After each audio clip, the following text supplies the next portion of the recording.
Hi, Sally from Trone Memorial Library here today with Chapter 4, Who is Jane Finn? The next day passed slowly. It was necessary to curtail expenditure.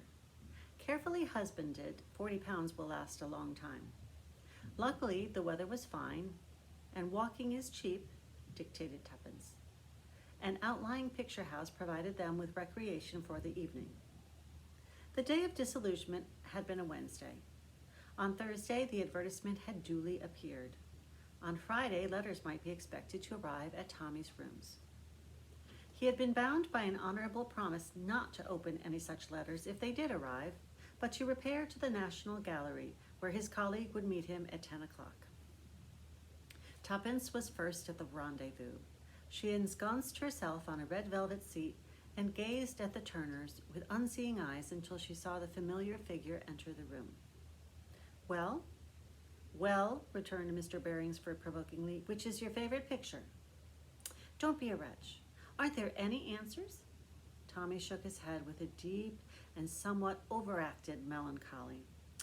I didn't want to disappoint you, old thing, by telling you right off. It's too bad. Good money wasted, he sighed. Still, there it is. The advertisement has appeared, and there are only 2 answers. Tommy, you devil, almost screamed Tuppence. Give them to me. How could you be so mean? Your language, Tuppence, your language. They're very particular at the National Gallery. Government show, you know. And do remember, as I pointed out to you before, that as a clergyman's daughter, I ought to be on the stage. Almost finished Tuppence with a snap. That is not what I intended to say, but if you are sure that you have enjoyed to the full the reaction of joy after despair with which I have kindly provided you free of charge, let us get down to our mail, as the saying goes. Tuppence snatched the 2 precious envelopes from him unceremoniously and scrutinized them carefully. Thick paper, this one. It looks rich. We'll keep it to the last and open the other first. Right you are. 1, 2, 3, go. Tuppence's little thumb ripped open the envelope and she extracted the contents. Dear Sir, referring to your advertisement in this morning's paper, I may be able to be of some use to you. Perhaps you could call and see me at the above address at 11 o'clock tomorrow morning. Yours truly, A. Carter. 27 Carshalton Gardens, said Tuppence, referring to the address. That's Gloucester Roadway. Plenty of time to get there if we tube. The following, said Tommy, is the plan of campaign. It is my turn to assume the offensive. Ushered into the presence of Mr. Carter, he and I wish each other good morning, as is customary. He then says, please take a seat, Mr. To which I reply promptly and significantly, Edward Whittington. Whereupon Mr. Carter turns purple in the face and gasps out, how much? Pocketing the usual fee of 50 pounds, I rejoin you in the road outside and we proceed to the next address and repeat the performance. Don't be absurd, Tommy. Now for the other letter. Oh, this is from the Ritz. 100 pounds instead of 50. I'll read it. Dear Sir, RE your advertisement. I should be glad if you would call around somewhere about lunchtime. Yours truly, Julius P. Hersheimer. Ha, said Tommy. Do I smell a Bosch? Or only an American millionaire of unfortunate ancestry? At all events, we'll call it lunchtime. It's a good time. Frequently leads to free food for 2. Tuppence nodded assent. Now for Carter. We'll have to hurry. Carshalton Terrace proved to be an unimpeachable row of what Tuppence called ladylike-looking houses. They rang the bell at number 27, and a neat maid answered the door. She looked so respectable that Tuppence's heart sank. Upon Tommy's request for Mr. Carter, she showed them into a small study on the ground floor where she left them. Hardly a minute elapsed, however, before the door opened and a tall man with a lean, hawk-like face and a tired manner entered the room. Mr. Y.A., he said, and smiled. His smile was distinctly attractive. Do sit down, both of you. They obeyed. He himself took a chair opposite to Tuppence and smiled at her encouragingly. There was something in the quality of his smile that made the girl's usual readiness desert her. As he did not seem inclined to open the conversation, Tuppence was forced to begin. We wanted to know, that is, would you be so kind as to tell us anything you know about Jane Finn? Jane Finn, ah. Mr. Carter appeared to reflect. Well, the question is, what do you know about her? Tuppence drew herself up. I don't see that that's got anything to do with it. No, but it has, you know. Really it has. He smiled again in his tired way and continued reflectively. So that brings us down to it again. What do you know about Jane Finn? Come now, he continued as Tuppence remained silent. You must know something to have advertised as you did. He leaned forward a little. His weary voice held a hint of persuasiveness. Suppose you tell me. There was something very magnetic about Mr. Carter's personality. Tuppence seemed to shake herself free of it with an effort as she said, We couldn't do that, could we, Tommy? But to her surprise, her companion did not back her up. His eyes were fixed on Mr. Carter, and his tone when he spoke held an unusual note of deference. I dare say the little we know won't be any good to you, sir, but such as it is, you're welcome to it. Tommy, cried out Tuppence in surprise. Mr. Carter slewed round in his chair. His eyes asked a question. Tommy nodded. Yes, sir, I recognized you at once. Saw you in France when I was with the intelligence. As soon as you came into the room, I knew. Mr. Carter held up his hand. No names, please. I'm known as Mr. Carter here. It's my cousin's house, by the way. She's willing to lend it to me sometimes when it's a case of working on strictly unofficial lines. Well now, he looked from one to the other. Who's going to tell me the story? Fire ahead, Tuppence, directed Tommy. It's your yarn. Yes, little lady, out with it. And obediently Tuppence did out with it, telling the whole story from the forming of the Young Adventurers Ltd. downwards. Mr. Carter listened in silence with a resumption of his tired manner. Now and then passed his hands across his lips as though to hide a smile. When she had finished, he nodded gravely. Not much, but suggestive, quite suggestive. If you'll excuse my saying so, you're a curious couple. I don't know. You might succeed where others have failed. I believe in luck, you know, always have. He paused a moment and then went on. Well, how about it? You're out for adventure? How would you like to work for me? All quite unofficial, you know. Expenses paid and a moderate screw. Tuppence gazed at him, her lips parted, her eyes growing wider and wider. What should we have to do? She breathed. Mr. Carter smiled. Just go on with what you're doing now. Find Jane Finn. Yes, but who is Jane Finn? Mr. Carter nodded gravely. Yes, you're entitled to know that, I think. He leaned back in his chair, crossed his legs, brought the tips of his fingers together, and began in a slow monotone. Secret diplomacy, which, by the way, is nearly always bad policy, does not concern you.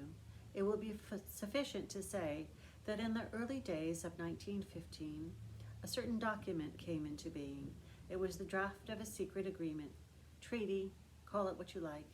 It was drawn up, ready for signature by the various representatives, and drawn up in America, at that time a neutral country. It was dispatched to England by a special messenger selected for that purpose, a young fellow called Danvers. It was hoped that the whole affair had been kept so secret that nothing would have leaked out. That kind of hope is usually disappointed. Somebody always talks. Danvers sailed for England on the Lusitania. He carried the precious papers in an oilskin packet which he wore next to his skin. It was on that particular voyage that the Lusitania was torpedoed and sunk. Danvers was among the list of those missing. Eventually, his body was washed ashore and identified beyond any possible doubt, but the oilskin packet was missing. The question was, had it been taken from him, or had he himself passed it on into another's keeping. There were a few incidents that strengthened the possibility of the latter theory. After the torpedo struck the ship, in the few moments during the launching of the boats, Danvers was seen speaking to a young American girl. No one actually saw him pass anything to her, but he might have done so. It seems to me quite likely that he entrusted the papers to this girl, believing that she, as a woman, had a greater chance of bringing them safely to shore. But if so, where was the girl, and what had she done with the papers? By later advice from America, it seemed likely that Danvers had been closely shadowed on the way over. Was this girl in league with his enemies? Or had she, in her turn, been shadowed and either tricked or forced into handing over the precious packet? We set to work to trace her out. It proved unexpectedly difficult. Her name was Jane Finn, and it duly appeared among the list of the survivors, but the girl herself seemed to have vanished completely. Inquiries into her antecedents did little to help us.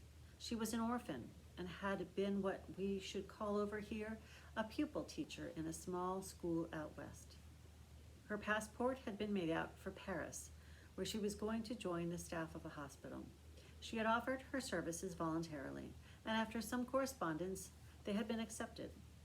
Having seen her name in the list of the saved from the Lusitania, the staff of the hospital were naturally very surprised at her not arriving to take up her billet, and at not hearing from her in any way. Well, every effort was made to trace the young lady, but all in vain. We tracked her across Ireland, but nothing could be heard of her after she set foot in England. No use was made of the draft treaty, as might very easily have been done, and we therefore came to the conclusion that Danvers had, after all, destroyed it. The war entered on another phase, the diplomatic aspect changing accordingly, and the treaty was never redrafted. Rumors as to its existence were emphatically denied. The disappearance of Jane Finn was forgotten, and the whole affair was lost in oblivion. Mr. Carter paused, and Tuppence broke in impatiently. But why has it cropped up again? The war's over. A hint of alertness came into Mr. Carter's manner. Because it seems that the papers were not destroyed after all, and they might be resurrected today with a new and deadly significance. Tuppence stared. Mr. Carter nodded. Yes, 5 years ago that draft treaty was a weapon in our hands. Today it is a weapon against us. It was a gigantic blunder. If its terms were made public, it would mean disaster. It might possibly bring out another war, not with Germany this time. That is an extreme possibility, and I do not believe in its likelihood myself, but that document undoubtedly implicates a number of our statesmen whom we cannot afford to have discredited in any way at the present moment. As a party cry for labor, it would be irresistible, and a labor government at this juncture would, in my opinion, be a grave disability for British trade. But that is a mere nothing to the real danger. He paused. He then said quietly, You may perhaps have heard or read that there is a Bolshevist influence at work behind the present labor unrest? Tuppence nodded. That is the truth. Bolshevist gold is pouring into this country for the specific purpose of procuring a revolution. And there is a certain man, a man whose real name is unknown to us, who is working in the dark for his own ends. The Bolshevists are behind the labor unrest, but this man is behind the Bolshevists. Who is he? We do not know. He is always spoken of by the unassuming title of Mr. Brown. But one thing is certain, he is the master criminal of this age. He controls a marvelous organization. Most of the peace propaganda during the war was originated and financed by him. His spies are everywhere. A naturalized German? Asked Tommy. On the contrary, I have reason to believe he is an Englishman. He was pro-German, as he would have been pro-Boer. What he seeks to attain we do not know. Probably supreme power for himself, of a kind unique in history. We have no clue as to his real personality. It is reported that even his followers are ignorant of it. Where we have come across his tracks, he has always played a secondary part. Somebody else assumes the chief role. But afterwards, we always find that there has been some non-entity, a servant or a clerk, who has remained in the background unnoticed, and that the elusive Mr. Brown has escaped us once more. Oh, Tuppence jumped. I wonder. Yes. I remember in Mr. Whittington's office, the clerk, he called him Brown. You don't think? Carter nodded thoughtfully. Very likely. A curious point is that the name is usually mentioned, an idiosyncrasy of genius. Can you describe him at all? I really didn't notice. He was quite ordinary, just like anyone else. Mr. Carter sighed in his tired manner. That is the invariable description of Mr. Brown. Brought a telephone message to the man Whittington, did he? Notice a telephone in the outer office? Tuppence thought. No, I don't think I did. Exactly. That message was Mr. Brown's way of giving an order to his subordinate. He overheard the whole conversation, of course. Was it after that that Whittington handed you over the money and told you to come the following day? Tuppence nodded. Yes, undoubtedly the hand of Mr. Brown, Mr. Carter said. Well, there it is. You see what you are pitting yourselves against? Possibly the finest criminal brain of the age. I don't quite like it, you know. You're such young things, both of you. I shouldn't like anything to happen to you. It won't, Tuppence assured him positively. I'll look after her, sir, said Tommy. And I'll look after you, retorted Tuppence, resenting the manly assertion. Well then, look after each other, said Mr. Carter, smiling. Now let's get back to business. There's something mysterious about this draft treaty that we haven't fathomed yet. We've been threatened with it in plain and unmistakable terms.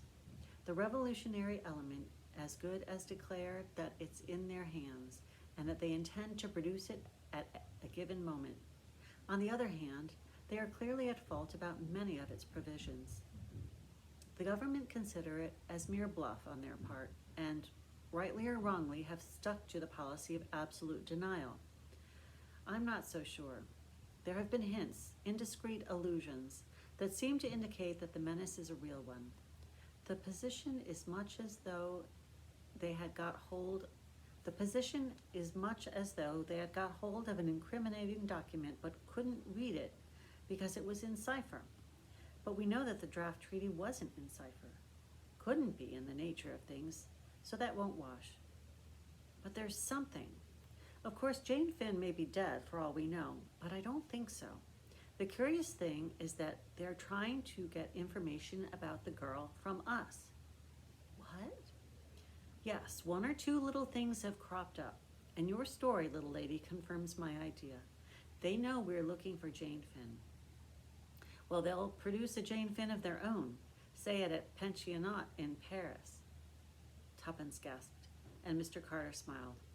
No one knows in the least what she looks like, so that's all right.